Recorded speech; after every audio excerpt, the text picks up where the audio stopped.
Hai, Assalamualaikum warahmatullahi wabarakatuh dan salam sejahtera. Tuan-tuan dan puan, terima kasih sebab ada di channel Muhammad Faizal Saidun. Selamat Hari Bapa kepada bapa-bapa yang dengar video saya hari ini, yang tengok video saya hari ini. Hari Bapa adalah hari yang sangat sentimental kepada saya sebenarnya. Uh, Kenapa? Sebab sebelum hari ini pun, Hari Bapa ni yang disambut pada hari ini, 2-3 hari ini dah pun viral. Maksudnya dah pun menjadi isu percakapan di radio-radio dan menceritakan tentang seorang ayah. Mungkin ramai yang tak tahu, saya kehilangan ayah saya pada umur saya 13 tahun. Alright, ayah saya meninggal disebabkan komplikasi jantung, darah tinggi dan kencing manis pada umur 52 tahun. Arwah ayah saya pergi bulan 10. Malam tu, cerita sikit, malam tu hari Rabu, hari di mana saya amat teruja nak balik rumah untuk tengok cerita Superman, The New Adventure of Superman. Lakonan saya tak ingat lah, Dan Keane rasanya. Biasanya selepas sekolah saya pergi ke hospital dan biasanya boleh balik, tapi malam tu ayah saya tak bagi balik. Dia dah bagi tahu dekat mak, kata anak-anak dia tak boleh balik malam tu, hari Rabu tu. Kondisi ayah masa saya pergi tu dia dah meracau. Tengah hari tu dia agak meracau. Dia meracau tu macam mana tau, dia bercakap dengan arwah ayah dia, dengan arwah mak dia yang kita tak nampak. Dia dan kisah pemergian ayah saya impak besar kepada saya dalam kehidupan. Saya mengikuti jejak langkah ayah saya dalam banyak perkara. Muka pun dah mirip, sama sangat dengan arwah ayah. Yang menariknya, saya juga berbadan besar seperti ayah saya.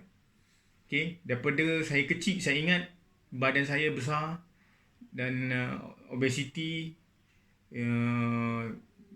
Tahap yang teruk tu lepas kahwin, sampai berat 135 yang saya ingat saya timbang. Saya rasa saya lebih berat saya. Sehinggalah satu masa saya rasa something bila kesihatan saya mengganggu kehidupan saya. Saya rasa tiap-tiap hari jadi pening, jadi sakit kepala, mengantuk, saya tak boleh buat kerja.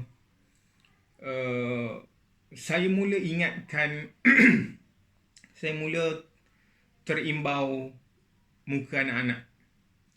Saya mula fikirkan masa depan mereka. Sebab tu ayah ini, hari ayah, hari bapa ini menjadi satu yang sentimental bagi saya. Sebab saya hilang ayah pada usia yang muda. Okay, 13 tahun. So, bila saya menghadapi masalah kesihatan, komplikasi kesihatan, darah tinggi, kolesterol, saya ingat saya tak nak jadi macam ayah saya. Pergi terlalu awal yang menyebabkan saya menanggung banyak benda. Dari segi yang saya tak boleh nak cerita dekat orang. Kadang-kadang bila saya tengok orang lain ada ayah, saya rasa macam cemburu. Orang lain boleh berbincang dengan ayah berkenaan dengan masalah mereka, bagi tahu berita gembira, bagi tahu cerita sedih dengan seorang ayah. Jadi saya tahu kalau saya pergi dulu, anak-anak saya akan rasa seperti mana yang saya rasa, seperti mana yang saya tanggung. Saya ada satu cerita menarik. Bila banyak-banyak cerita yang paling bagi saya meninggalkan kesan ialah bila saya beli kereta pertama. Arwah ayah saya peminat kereta, tuan-tuan. Kereta dia banyak, dia tukar-tukar, banyak kereta dia. Setiap brand daripada pengeluar dia akan beli. Dia sangat minat kereta. Jadi bila saya beli kereta pertama saya, kereta yang saya minat, memang kereta yang saya idamkan, saya gembira, tapi dalam satu sudut, sebelah sudut yang lain, saya amat sedih sebab saya tak dapat nak berkongsi dengan ayah saya berkenaan cerita tersebut. Kejayaan saya dapat beli kereta. Saya sebenarnya video ni video nak menyatakan bahawasanya you all sebagai seorang ayah di luar sana, sebab terpenting untuk you all berubah tak lain tidak bukan adalah kerana anak-anak you all. Anak-anak kita ini dia tanggungjawab kita, tanggungjawab yang besar. Ajal dan maut itu ketentuan Tuhan. Saya tak salahkan ayah saya pergi awal, tapi dengan dia pergi seawal itu, saya dapat satu pengajaran, satu perasaan yang orang lain tak dapat. Jadi saya tak nak benda tu berlaku kepada anak saya. Ajal siapa yang boleh tentukan bila, tapi kita dapat buat sebaik mungkin untuk menjaga diri kita.